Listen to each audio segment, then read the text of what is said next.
이거는 퇴직을 좀 미루고 윗분들 말 따라서 업무도 좀 더 해보고 그렇게 결정을 할 것 같아요. 저도 스테이. 저는 근데 붙들릴 것 같은데 남아달라 그러면 다른 데로 갈 수 있다는 그런 확신이 있으면 그때 얘기할 것 같아요. 사장님한테 그만두겠다고.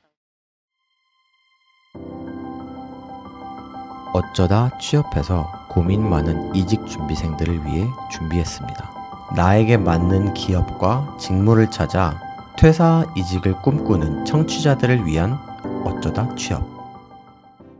아무래도 이건 연륜이 있는 3년차 회사를 이게 참 어떻게 보면은 윗직급인 분들이 얘기하시는 게 당장 인원 유출이 되니까 그걸 막으려고 얘기를 하는 걸 수도 있고, 아니면 정말로 이 사람을 내가 좀 키워봐야겠다라고 생각을 하는 걸 수도 있는데, 이직한 지 10개월밖에 안 됐으면 제 생각에는 아직 좀 더 다녀봐도 되겠다라고 생각을 하거든요. 아직 1년도 안 쉬어본 거잖아요. 컨설팅 업무도 프로젝트별로 각기 다른 업무를 할 텐데 그 중에서도 이제 자기가 맞는 걸 좀 찾아볼 수 있지 않을까, 조금 더 고려를 해봐도 되지 않을까라고 생각을 합니다. 저도 스테이 그 회사가 배울 게 없어서 떠난다기보다는 본인이 부족하다고 느끼시는 것 같은데, 그럼 무조건 버텨서 좀 더 배워야 하지 않을까 생각합니다.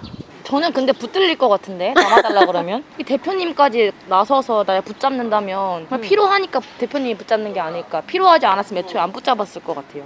저는 일단 다른 데서 이직할 수 있는 곳을 구해요. 면접까지 다 보고 다른 데로 갈 수 있다는 그런 확신이 있으면 그때 얘기할 것 같아요. 사장님한테 그만두겠다고. 괜찮지? 똑똑하다. 저도 그럼 이렇게.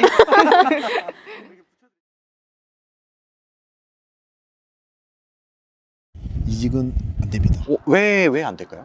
이 선택을 하고 또 퇴사를 하게 된다면 또 새로운 회사에 가서 면접은 합격할 수 있을 겁니다.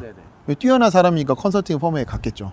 근데 면접은 속일 수 있더라도 또 새로운 일을 또 새로운 사람과 만나서 하게 되면 결국 또 새롭게 또 민폐를 끼칠 수밖에 없습니다. 가서 직업의 탐색을 또 하기 시작하면 그 얼마나 민폐겠습니까? 네네. 네. 어차피 또 처음 적응 기간 다 어느 일을 하든 필요하니까. 네, 맞습니다. 일단은 한 개 또는 두 개 사이클을 처음부터 끝까지 돌려보는 거를 꼭 했으면 좋을 것 같고, 그리고 팀이 3명에서 4명이 있으면 그 사람들을 관찰하면서 저 사람이 나보다 잘하는 게 뭐지? 그리고 나는 저 4명 사이에서 내가 어떤 역할을 하면 좋을 것인지에 대해서 쭉 써보는 시간도 가지면은 조금 더 빠르게 좀 찾을 수는 있습니다. 제가 궁금한 게 2가지 생겼는데, 업무 사이클이라고 하셨잖아요. 사이클이라는 게 정확하게 어떤 걸 말씀하시는 거예요? 네, 고객이 문제를 가지고 와서 저희가 이제 문제 진단을 하죠. 그리고 실행 아이템을 내죠. 그리고 실제로 해보고 피드백까지, 고객 피드백까지 한 사이클을 한 개 사이클로 보고 그거를 2개 정도 하면은 좋을 것 같습니다. 그 사이클 중에서 내가 어떤 영역에서 강점이 있는 거기서부터 출발을 하면 좋을 것 같습니다.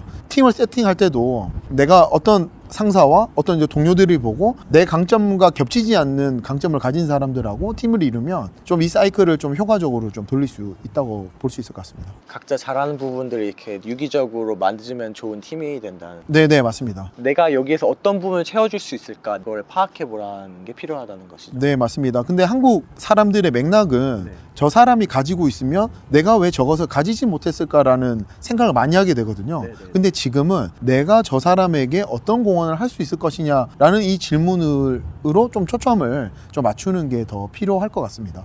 어떤 역량들이 필요하고 이 업무에 그게 정확하게 잘 모를 수 있잖아요. 뭐 사이클을 몇 번 돌기 전에 그거를 뭔가 파악해 볼 수 있는 방법이 있나요? 링크드인에 보면 제가 지난번에 500명을 일촌을 해보라고 그러시잖아요. 이제는 면접관 입장에서 링크드인에 보이는 사람을 이제 평가를 하다 보면 이 산업하고 이 직무에서 이 사람이 어떤 경로들을 지나왔는지를 알게 되거든요. 그러면은 내가 그동안 보내온 시간하고 앞으로 내가 보낼 시간이 있는데 그 시간들이 좀 비슷한 사람들이 나오거든요. 그런 분들에게 도움을 좀 받아보면 좋습니다. 나름대로 자기만의 롤모델들을 찾아. 네, 맞습니다.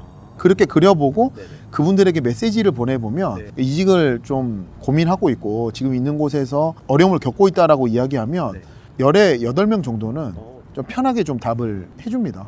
생각보다 높네요, 확률이. 왜냐하면은 그 위치에 오른 사람들은 남을 돕는 걸 즐거워하는 사람들이기 때문에 이런 케이스들은 사회초년생들을 돕는 데 시간은 충분히 쓴다고 보면 될 것 같습니다. 그러면은 반대로 이렇게 자기의 강점을 찾지 않고 이직을 했다가 좀 어려움을 겪고 있는 사례들도 있을 것 같아요. 네, 제 주변에 이직을 좀 잘못한 케이스가 있긴 합니다. MD하고 이제 소싱 쪽을 일을 하다가 이분이 이제 선택한 건 이제 매장 쪽 일을 선택을 하셨거든요. 근데 지금은 많이 좀 힘들어 보이시더라고요. 이제 새로운 영역으로 이직을 하려다 보니 예전에 소싱하고 이제 생산했던 일은 이제 할 수가 없는 상태고, 그 영역에서 성공한 경험이 없으면 다음 영역으로 진입하는 것은 최대한 좀 지양을 하는 것은 필요해 보입니다. 이 사연 주인공 같은 경우도 본인의 지금 속한 조직에서 기여할 수 있는 강점을 찾아서 기여해보고 이직하는 걸 추천합니다. 네네, 맞습니다.